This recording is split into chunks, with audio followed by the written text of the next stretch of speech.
New update coming very soon. New update, NTA का new update. Time gain नहीं करेंगे तो दिक्कत होगी, ठीक है ना। टाइम गेन आपको करना पड़ेगा। मैं कंपेयर करके देख रहा था, तो पिछले ईयर से इस बार हम लोग एक वीक आगे चल रहे हैं, तो इट्स अ गुड साइन।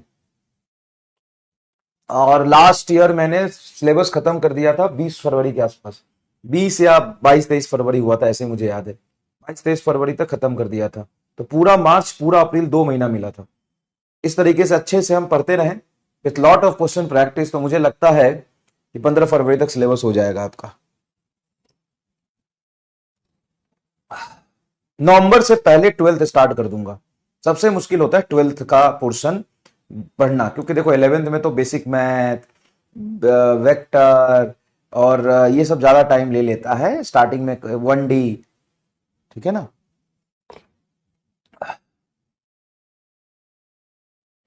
6 मार्च को हुआ था।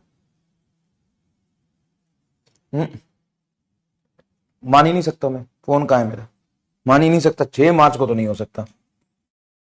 अबे 6 मार्च को सारे सब्जेक्ट खत्म हुआ था, बुर्बक नहाई थी घटिया इंसान। वो तो मैंने फरवरी को ही खत्म कर दिया था।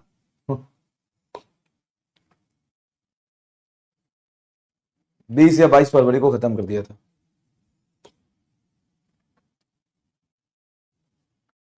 आदिवासी हेयर ऑयल नहीं लगा है, नॉर्मल है वो, हेयर ऑयल लगा है और अभी सो के उठा ही हूं, मुंह हाथ भी ढंग से नहीं सो पाया।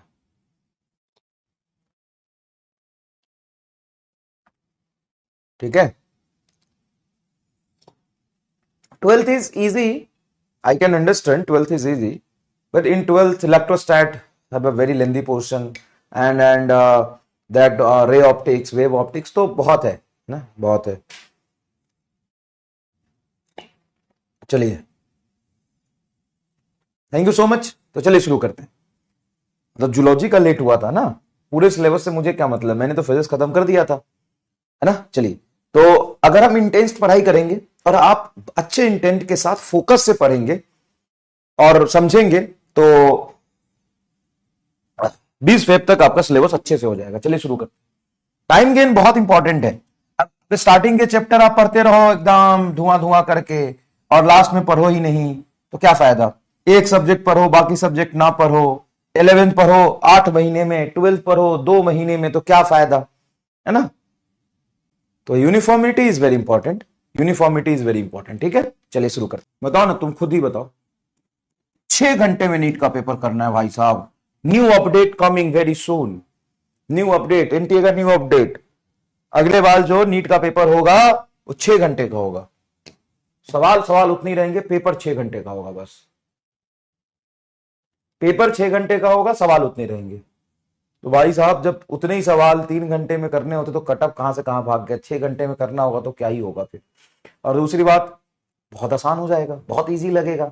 हम तो गलती किस में करते हैं, गलती करते हैं जल्दी जल्दी में, गलती करते हैं जल्दी जल्दी में, एग्जॉस्ट हो जाएंगे, अच्छा बोर हो जाएंगे, एग्जॉस्ट हो जाएंगे। ठीक है, अब दो बात सुनना जल्दी से, फटाफट 2 बात सुनना।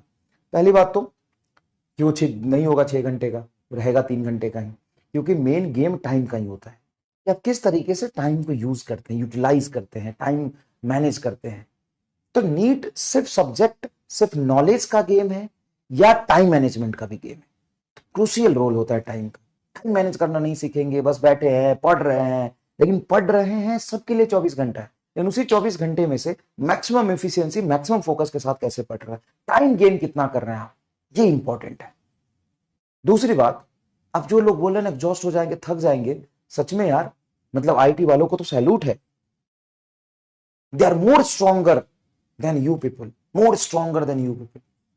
भाई, एक दिन में जेई एडवांस का 2-2 अटेम्प्ट पेपर देते हैं।